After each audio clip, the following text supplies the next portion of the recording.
Yes, Honor. Over and above ang tawag po. Mr. Chair, bisita natin ngayon si Congressman Toby Chanco na galing din sa Congress at may mga sinasabi siya before. Can you confirm this, Kong Toby, yung sinasabi niya na sa NEP pa lang may mga insertions na. Paano ba ito natin mahihimay? Paano ba natalisod? Or can you tell us the process? Ayon. Hindi ko po masasabi kung sa NEP pa lang ay may insertions na. No? Dahil ang pinaaral sa akin noon, ganito po yan. Ako po ay pinatawag sa meeting noong March 24, 2025, no? Sa Malacanang at nahandun po si Presidente, si Sec Mina at si Sec Manny Bonoan. Kasi po, ang problema po ni Sec Manny Bonoan is mag-election ban na, hindi pa na-award yung mga projects. Si Sec Mina naman, kinukulit daw siya ng House of Representatives na i-release na yung mga ang pinag-uusapan dito po yung FLR. Ito po yung pinahold na mga projects dahil nga nabawasan yung mga flagship projects ng executive branch at napunta dito sa mga insertions na to. So lahat po ng insertions, pinahold. Noong March 24, nung pagpunta ko sa meeting, nalaman ko na kaya pala ako nahandon is because yung House of Representatives, Your Honor, hindi pa binibigay yung listahan ng insertions. While the Senate, nalaman ko noon, nung January, nung hiningi, 3 days na bigay ng Senate. So sabay silang hiningan, yung Senate gave it within 3 days, yung House of Representatives hindi pa binibigay ng March 24. So ang role ko noon is hingin po sa House of Representatives. Mr. Chair, did they give you reason bakit tumagal ng ganon? I mean, inaabot ng, you said, ilang linggo? Hindi, March 24 po. So January, February, more than 2 months. 2 months binigay sa yung listahan? Hindi, 2 months wala pa po. Wala nung pa. March 24. Okay. So tinanong ko kay Sec Mina, kanino ko hihingin? Sabi niya, ang kausap sa House is si Congressman J.J. Suarez. So paglabas ko ng Malacanang, hiningi ko kay Congressman J.J. Suarez yung listahan. Sabi niya, bakit? Sabi ko, kasi walang i-release na FLR kung hindi nyo ibibigay yung insertion sa BICAM. So ang nangyari, natandaan ko, March 24 yon, March 25, nag-request sa akin ng meeting si Congressman Suarez tsaka si Congressman Dong Gonzales. So gusto nila akong makausap sa Manila Golf. Pilit nila akong tinatanong, bakit kailangan yung listahan? Sabi ko, yan ang utos. So kailangan ko lang sumunod. So, Che, when you say utos galing saan? Yung paghingi ng listahan? Oo. Utos po ni Presidente dahil galit na galit siya noon kasi nga nabawas yung mga flagship projects, tinanggalan ng pondo. Mga dam po yun na malalaki. Tinanggalan ng pondo. So galit na galit siya noon. So, Mr. Chair, yung pondo, para malinaw mo mga kababayan natin ng flagship, saan po galing ito, yung pondo para sa flagship? hindi, nahandun po yun sa Nandoon proposal na, ng... proposal. Nasa NEP po yun. Oo. So tinanggal sa NEP at pinalitan nga ng mga insertions. Okay. So inalisan nila ng pondo yung flagship Yes po. programs. pinilisan nila ng pondo yung flagship programs ng Pangulo. Alam ko, karamihan doon dami. So galit na galit si Presidente. So pinapahingi sa akin yung listahan. So hiningi ko po yung listahan. So nabigay yan sa akin. Nung una, binigyan ako ng hard copy. Sabi ko, hindi ko naman mapapag-aralan kung hard copy yan. So binigay sa akin yung soft copy, 3 installment. Meron pa silang huling ayaw ibigay, pero sabi ko, hindi ko masisimulan. So Your Honor, so nung nakuha ko, ang una kong ginawa, kasi naririnig ko na yung sinasabi ni D.E. Alcantara na pag nakapagpasok ng budget, nakapag-insert, may kapalit. Yun po yung sinasabi ni D.E. Alcantara.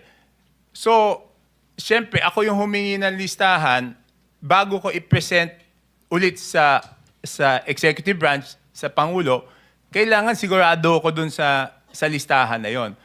So since nadidinig ko na yung may kapalit para sa insertion, ang ginawa ko is yung file na yon, yung Excel, pinadala ko kay Yusek Cathy Cabral sa DPWH. Sabi ko, Yusek, pakilagay mo kung sino yung district congressman. And then, binalik ko yung file kay Congressman J.J. Suarez, same file. Sabi ko, isulat nyo naman kung sino yung proponent o funder. So, nung nakuha ko po yon, pinagtapat-tapat ko kung sino yung proponent at sino yung congressional district. Dahil para sa akin po, Sen, Your Honor, kung hindi pareho yung proponent at hindi pareho yung congressional district, kaduda-duda, bakit ka congressman ka, bakit ka hihingi ng proyekto tapos hindi mo dadalin sa distrito mo. So, yun, pinagtapat-tapat ko yung Excel file tapos prinisinta ko doon sa Malacanang at a later date. April, checking ko lang kung yung phone ko kung ano April, ano yun. Tapos mas nagalit po si Presidente nung nakita niya yon. Sabi niya sa akin, ano bang pinagagagawa ng mga kasamahan mo sa Congress dito sa budget na to? Kasi nakita niya, meron ngang hindi pareho yung proponent tsaka yung distributor. So obviously, yun na yung naririnig ko na binenta yung proyekto. Kong Toby, Yes. hindi ko lang maintindihan, hindi ako naging congressman. Bakit mag-i-insert yung isang congressman ng ibang district sa ibang district? Ano 'yon? Para ano 'yon? Eh kasi po, ang duda ko doon, first of all, it's not logical. Di ba kami, congressman, kunyari, hihingi akong proyekto, syempre dadalhin ko sa nabotas. So since naririnig ko na yung bentahan, papaano ko ito representa sa Pangulo, tsaka kay Sec Mina, tsaka kay Sec Manny, na hindi naman ako yung masisisi. Kasi kung may mamali akong mabigay na impormasyon doon, ako masisisi, di ba? So bentahan, congressman ang nagbebenta sa another congressman? Hindi ko na po alam kung sa congressman, kung sa contractor, sa kung saan binibenta. Pero naririnig ko na kasi yung 20%. Pero kaya ko lang ngayon binabanggit yan because previously wala akong proof. So ngayon po, doon sa testimony ni D. Alcantara, nagkadugtong na yung duda ko, ayun, naririnig ko, open secret naman yan eh. Dinig na open secret yan na yung 20% pag in-insert, may kapalit na, ano bang term na ginamit niya po? Hindi ko alam kung anong term na ginamit Okay. niya eh. So, alimbawa si Congressman A sa District 1 nag-insert para sa distrito o District 2 ni Congressman B. Hindi, sir. Ibig Sir, sabihin, Sen. hindi, ano lang to, Oh. hypothetical. Ano? Hmm. Si Congressman B, babayaran niya si Congressman A ng 20%? Hindi, maaaring hindi po siya eh. Kasi minsan hindi alam ng congressman na si... Sir, Sen Ping, pwede pong Mr. Chairman, pwede pakita lang yung file para mas ma-visualize. Minsan kasi hindi alam ng congressman eh. Yun yung tinatawag na sagasa. Magugulat na lang siya pagdating ng GAA na may pondo. Hindi, yung nauna muna. Yung naunang file, yung kay Congressman Saldico.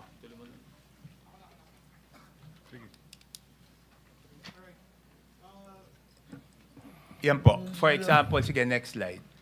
For example po, si Saldico ang proponent pero ang congressional district na napuntahan is Abra. Ang total po niyan is 3 billion yata.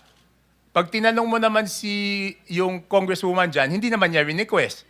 Ito naman, Saldico rin, napunta sa Occidental Mindoro. Pag tinanong mo na naman yung congressman, hindi rin niya request. So it's not logical, Your Honor, na yung congressman hindi magre-request, tapos babagsakan ng pondo. Tapos yan na naman, 3.1 billion, ganun din. So ang total po niya, 13.8. Pero Mr. Chair, narinig natin kanina, kamakailan, kila Engineer Bryce, na yung tinatawag na sagasa. Ibabagsak yung pondo without the knowledge of the congresswoman or the congressman. Tama po ba, Engineer Bryce? Yung sinasabing may sagasa. Opo, Your Honor. Okay. Pero tapos iba pa rin yung parking, di ba? Na pinapark yung budget. Opo, Your Honor. Thank you. Your Honor, ang intindi ko, pwede niya i-confirm, yung parking, kinausap mo na nakiraan. Kaya tinatawag na parking, nakiraan doon sa district congressman. Yung sagasa, kumbaga sa hit and run yun. Ibig sabihin, walang... Hindi, Tito SP, makikita na lang po niya yan doon sa GAA. Kasi magugulat siya, paglabas ng GAA, biglang lumobo yung distrito niya. Ganun ang mangyayari doon. Yun yung tinatawag na Mr. Chair, sagasa. walang paalam. So malalaman niya na lang pag nandoon na sa GAA Opo. na nadagdagan. So hindi niya pwedeng angkinin ang district congressman yon or congresswoman. Hindi. Dahil may-ari nun. Hindi. Sa tingin ko, kung hindi yan substandard, kung hindi sumabog to na may substandard, may ghost, Siyempre, for political purposes, aangkinin niya yon na siya nagpagawa. For political purposes lang, for political mileage, sabihin niya sa mga kababayan niya, ako yung nagpagawa nito. Pero ngayon, lumabas yung mga ganyan, nung tinanong ko sila, kasi tinanong ko yan eh. Siyempre, tinanong ko sa kanila, para lang sigurado ko na hindi nila request. Kasi baka request nila. Tinanong ko, sinabi ko, request nyo ba to? Sabi nila, hindi. So yun, so nung prinisentan ko to kay Presidente, galit na galit talaga siya. Kasi Mr. paano daw nangyari yan? Just very quickly, Mr. Chairman, dun sa Yes. dulo no, 50 million, Zaldico, construction of building Nika Compound, Viluna Road, Barangay Pinyahan. 4th District yan, distrito ko yan sa Quezon City. District 4 yan. So yan, sinasabi ninyo, posibleng hindi alam nung congressman dahil sinagasa. Yes, posible, pero hindi ko na natanong yan, Sen Kiko, kasi ang tinanong ko lang yung sobrang lalaki. Di ba, yung 3 billion, 3 billion, 3 billion. So my conclusion was, kung yung malalaki hindi pinaalam, I just concluded na posible rin. Kaya ito pong mga to, itong 13.8 na to, tsaka yung 2 billion sa Ako Bicol, tsaka 2 billion sa BHW, ang ginawa po niyan, hindi na talaga pina-release totally. Pina-hold na po yan totally at hindi na pina-release. Kasi nga, nung nakita namin yung presentation na ganyan, ganun yung lumabas. Okay. So, itong ganito kalaki, balik ho ninyo ulit yung 13 billion.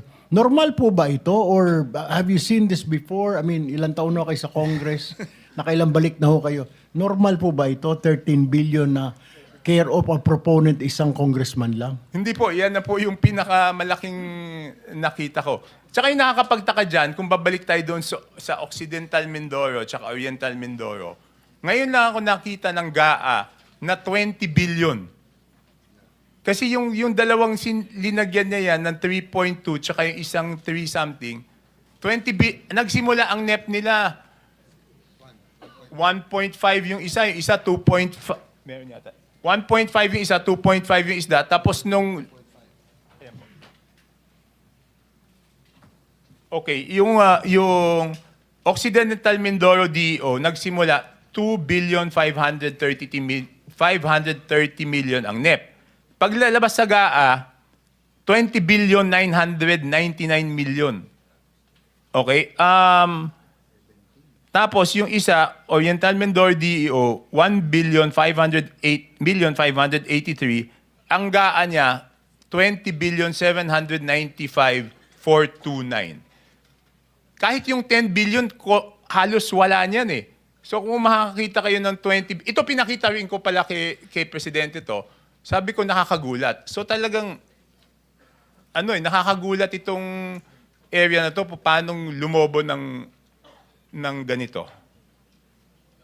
Chair, isang tanong lang po. Yes. Interjection, sir. Kahapon, ay nung isang hearing kong Toby, nakita namin kung paano lumolobo kasi yung una, yung ceiling ng SANEP, 4 na beses dadagdagan eh. Una, yung allocable na tinatawag, 300 billion yun eh. Pagkatapos merong leadership, parang 100 billion. Ito po ikinonfirm ni Secretary Bonoan at saka si Yusek Kati. Pagkatapos, andun yung UA, ito yung unprogrammed appropriation. At yung pinakamalaki, yung pang-4, ito yung difference nung sinasabi mo na difference between the NEP and the GAA, ito yung FLR, another 400-something billion. Nung itotal ko, 1 trillion, yun po yung taba. Ito po yung excess pot ng ating budget. Salamat po, Mr. Chair. But Mr. Chair, ang nakuha ko lang kasi kaya ko lang naman nagawa to because inutusan ako na kunin yung insertions. In the previous year, hindi ko makukuha to kasi wala namang utos sa akin na kunin eh. Ito, napilitan lang silang ibigay yung 2025. Kaya nakuha ko yan. Kaya napag-aralan ko mabuti, Your Honor. Mr. Chair, Senator De La Rosa, with the very permission quick of lang kay Senator Tulfo. Congressman Chanco. Sir, itong list na pinakita mo, ito ay program Yes po. appropriations. Program po yan. Hindi ito galing saan program? Hindi program po yan talaga. galing sa Nakalagay UA. sa GAA. Nakalagay po yan sa GAA. Yan po yung mismong mga description, yan po yung mismong amount na nakalagay sa GAA. Ang pina-fill up ko lang doon sa Congress is kung sino yung proponent. So mismong galing po sa GAA yan. Pero hindi po na-release dahil nga nung nakitang ganyan, pina-hold ka agad yan. Okay. Thank you, Mr. Chair. Thank you. Thank you, Mr. Chair. I have one quick question lang po. Babalikan ko lang po si Sir Orly Gutesa.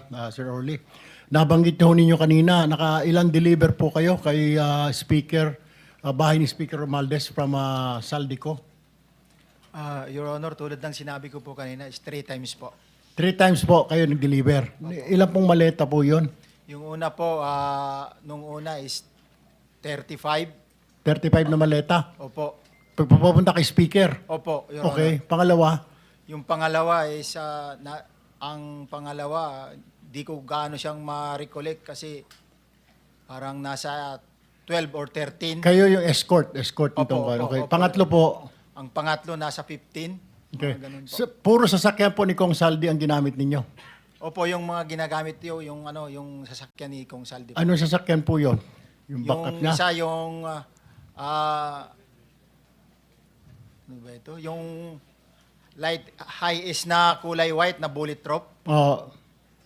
Tapos may ginagamit kami na red plate dati na yung Yung kinakargahan ho ninyo. Kasi kailangan natin ma-establish ito para kasi mamaya pag inimbita ho natin para tumugma-tugma. Opo, yun po yung mga ginagamit. Tapos yung GMC yata yun or Suburban na malalaki. Yung 37 po, nagkasya po doon sa Light Ace at saka Suburban. 37 na Bali, 3 sasakyan po yun, Your Honor. 3 sasakyan po, Opo. nagkasya doon. Nagkasya po. Lahat, okay. Opo. So, ilang buwan po yun? Kung matatandaan nyo, 3 times a week, ilang buwan po? 7? Yung 3 deliver ko po is sa period lang po siya ng December po siya. So, December, 3 beses ka nag-deliver sa bahay ni... Hindi lang po kasi pag hindi na po ako duty sa basura, may mga ibang tropa kami na nakadetail, sila rin na nagde-deliver. Oh, okay. Wala ko kayong idea kung magkano lahat yon. Wala po kayong idea. O may idea kayo kung magkano yung bit-bit ninyo, di-deliver nyo po doon sa bahay ni Speaker. Yung sa 35, yun nga ho, na may nakalagay po na, may nakalagay doon sa post-it doon sa bawat malita, Okay. which is nakalagay po sa kanya is 48. Mhm. Ang taas po nun is malaki, yung mga rimuwa na malita na Malita. malalaki. 48 million ang isa. Siguro po, yun ang ano niya. Parang big time pala. Kasi ang bigat po niyan, Go ahead. Paki-describe mo nga, gaano kalaki, describe mo kung nakatayo yung bagahe. pag tumayo po ako, yung isang malaking big na malita is kasing ganito ang sukat. Yung pinakamalaki. Opo. Tapos pag binuhat ko po yan, ang bigat yan is almost parang isang sakong bigat sa 50 kilos. Yung bigat. Opo. So binubuhat po ninyo, dito na-transfer po ninyo sa bahay. transfer sa other sakyan po pag ano. Okay, so 2-3 sasakyan. Ganun po lagi. Yung mga 17, sumunod po, 18 po na mga maleta. 3 times a week. yes sir. Yun po yung actual na dutihan ko during the time. Pero yung iba, meron pang iba, base doon po sa inyong group chat, may mga deliveries po kung wala po kayo. Yes, Your Honor. Okay. Mr. Chair, I will have one last question. Nagpadala po sa akin dito ng... Natatawa kasi si Mrs. Diskaya, kabisado rin nila yung mga sizes. Ano po masasabi ninyo? Hindi, comment lang. Kasi Sige po. sanay din kayo mawak na malaking pera eh. Kadalasan po, sa 1 million po na tagwa 1,000 pesos, ang bigat po nun ay 1 kilo. So tama nga. Nung mananabong na dati namin kasama rito, 1 kilo, 1 milyon. 1 million, so 50 kilos nga. 50. Okay, before I end my questioning to Mr. Orly, okay. Alright. Ito po ang tanong ko lamang. Sir, sabi niyo kanina, si Saldi ko lang po naging VIP ninyo? Wala po kayong pinagbantayan from Coca-Cola? Diretso po kay Saldi ko? Yes, Your Honor. Okay. Kasi po, pinadalan po ako dito sa Malacanang po ito. Mukhang ang background po sa inyo pong biodata. Meron po ditong background, work experience. Kayo po ito Master Sergeant Orly Gutesa. Tama po, Philippine Navy, retired. Yes, Your Honor. Experience nyo po, enlisted personnel, Philippine Marine Corps, BIP Security, BOC, BIP Security, OBP, BIP Security Presidential Communication Operation Office, BIP Security Bureau of Correction. During my active duty in military service, sir. Ah, okay. Akala ko pa parang galing sa Coca-Cola. So, okay. Wala na po. That's all, Mr. Chair. That's all my question. Thank you. Thank you, Senator Tulfo. Senator J.B. Arcito. Mr. Chair, consider that si Congressman Tiangco requested that meron pa siyang prior commitment at 4. Pero ano naman, lagi naman kasi magkausap na ito. Siguro yung clarification na lang kung ilan yung total na FLR na na-hold na that is attributed kay Saldi. Saldi ko, ilan yung total. Ayun. Your Honor, yung total na na-hold na attributed kay Congressman Saldico is yung 13.8, yung 2 billion na Ako Bicol, tsaka yung 2 billion po na BHW. So that's about 17 plus. 17 plus billion po. O halos 18, Your Honor. Pero I understand, yun na lang yung nahabol no? Hindi na nakita yung iba. Ang estimate yata is, correct me if I'm wrong, parang 60 billion dapat yung hinahanap, total. Hindi, pero hindi ko masabi, Your Honor, kung nahandoon yun sa BICAM kasi yan lang yung nakita ko na attributed to Congressman Saldico doon sa BICAM ng House of Representatives. Kasi ang hawak ko lang na file is yung sa House of Representatives, Your Honor. Siguro last na lang kasi I will just wait for also si Yusek Bernardo because yung iba pong inaano natin system. Yung nagalit si Presidente, aside from yung pong priority programs niya, yung mga dams that was transferred or lodged in the unprogrammed appropriations, no?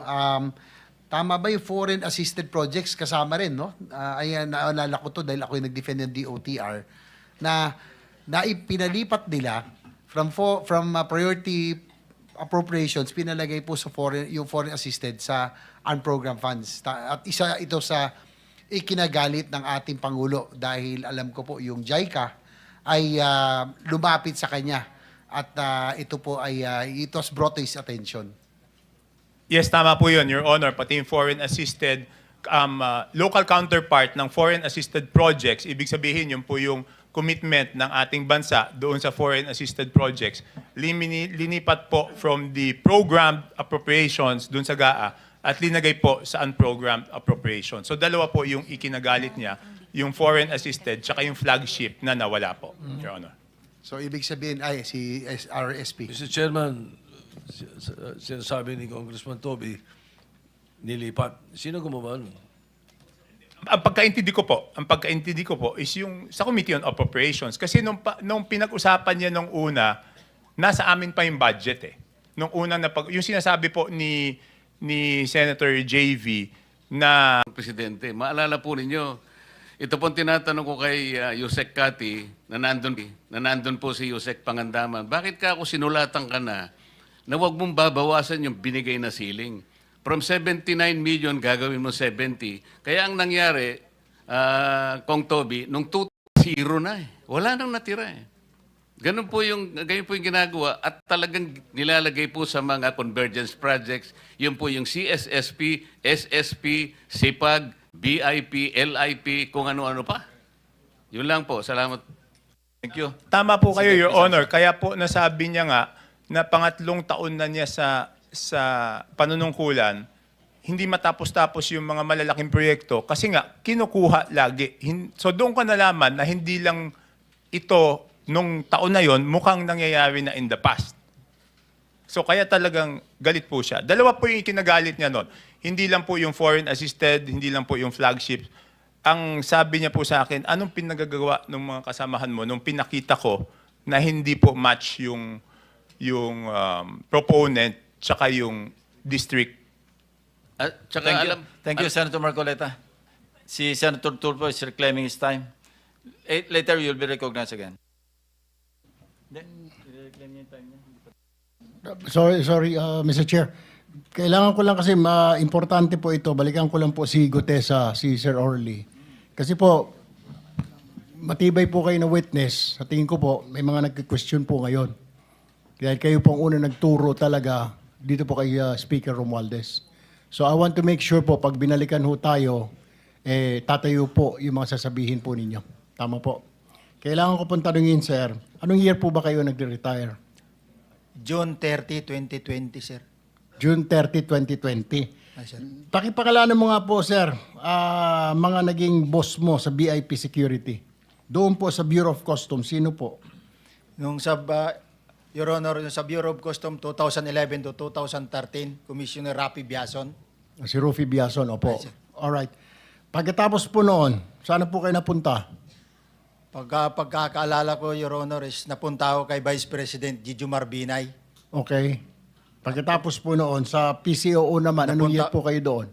Noong 2016, napunta naman ako kay Secretary Martin Andanar, Your Honor. Okay. Kay Secretary Martin Andanar. Yes, Your Alright. Honor. After po noon, saan po kayo? Bumalik po ako. Active duty pa rin po kayo, ano po? Yes, Your Honor. Nire-request po kayo. Bakit po gano'n? Papalit-palit. Hindi pa kayo, parang hindi po kayo tumatagal sa isang office. May problema ho ba? Natatapos po yung yung sa BOC po, yung nagkaroon po ng kaso si Commissioner Biason. So, doon po kami naghiwalay-hiwalay. Then kay Gigi Marbinay naman po, Vice President during time of Gigi Marbinay, natapos po yung term ng 2016. Opo. At pagkatapos po kay Sik Andanar naman po ay nag-schooling po ako during the time po, kaya nag-request po ako ng termination ng duty. Hindi na po kayo bumalik. Hindi na po ako nakabalik po sa kanya. Okay, pagkatapos po noon, bakit Marines po kayo, napunta po kayo sa Bucor?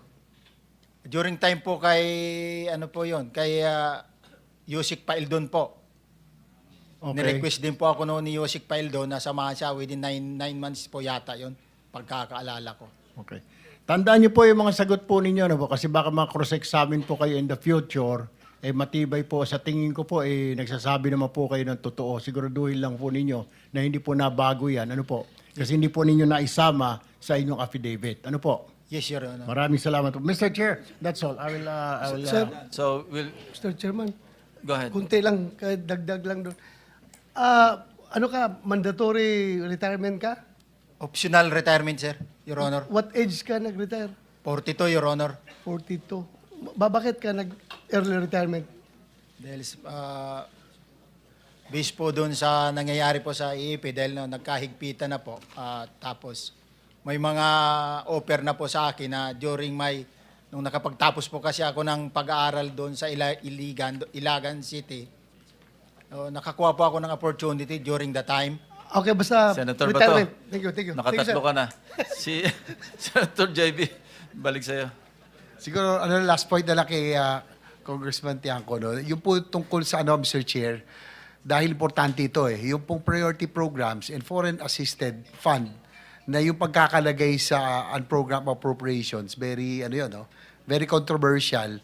Ang nangyari po daw tayo, ewan ko siguro, i-confirm ni Congressman Tiangco, sabi daw, ng APRO chair nun, ilagay na natin yung foreign assisted at priority programs sa unprogrammed, total, sigurado naman yan na pupondohan. Kaya ilalagay na lang yung aming mga projects o listing sa program appropriations. Yan ba yan? Pwedeng maging totoo, Congressman Tiangco? Yes, it seems to be that way, no? Kasi pinagpalit ibig sabihin dapat secured yung pondo po dapat nandun tayo sa regular tapos linipat po nila sa unprogrammed and then yung mga insertions, yun po yung linagay po nila doon sa program. So ganun po yung nangyari doon. Ano markasyan sa Mr. Chair? You're done. So, next in line is Senator Bam Aquino. Yeah, magandang araw. For Congressman Tiangco. So yung tinatawag po na FLR, that's for late release, di ba? Yun lang po yung ginamit na term doon sa insertions. Ibig sabihin, hanggat hindi napapag-aralan mabuti, i-hold yung lahat. Okay. Lahat ng insertions. And hinold siya based on the proponent, hindi siya hinold based on the project. So for example, nung nakita na may mga flood control, hinold rin po ba yung mga flood control doon? In FLR rin yung flood control? Di po, ganito po yun. Ang in FLR is the whole insertion. Okay? So, siyempre, ako po ang magpe-present, di ba po? So hindi ko naman masasabi kung kalokohan yung project o hindi po kalokohan. Pero para sa akin, pag hindi po pareho yung proponent at yung district, Yun yung hindi senyales. imposible para Oo. sa akin, talagang red flag. Ibig sabihin, hindi na pwede yun. So yun po yung recommendation ninyo. That's the basis of your recommendation to the President. That was my presentation na parang pag hindi pareho yung proponent at yung district congressman, pag pinagtapat-tapat, lalo na kung district congressman siya, para sa akin, kalokohan na talaga yun. Suspect. That's the 13 billion, Yes, Congressman. 13.8 plus 2 plus 2. Tapos party list, imposible naman na may 2 billion kasi alam ko 150 lang po ang party list. So nung nakakita ako ng 2 billion, hold din yon. Yung mga maliliit lang naman yung halaga. Tapos pareho po yung proponent at pareho yung district na pinuntahan. Based on that only, I don't know the project. Based on that, at hindi masyadong malaking amount, sa tingin ko, okay. So ang mangyayari po nun, mapupunta po yun sa DPWH at sila na ang hihingi ng requirements. Kasi nung in-FLR yan, ang tanda ko, wala lang po dito si Sec Manny Bonoan, former Sec Manny Bonoan. Nung in-FLR yan, gumawa siya ng bagong guidelines para strictuhan. Ang isang kailangan nun, kailangan ng approval nung, basta madami, siguro mga 5 requirements yon.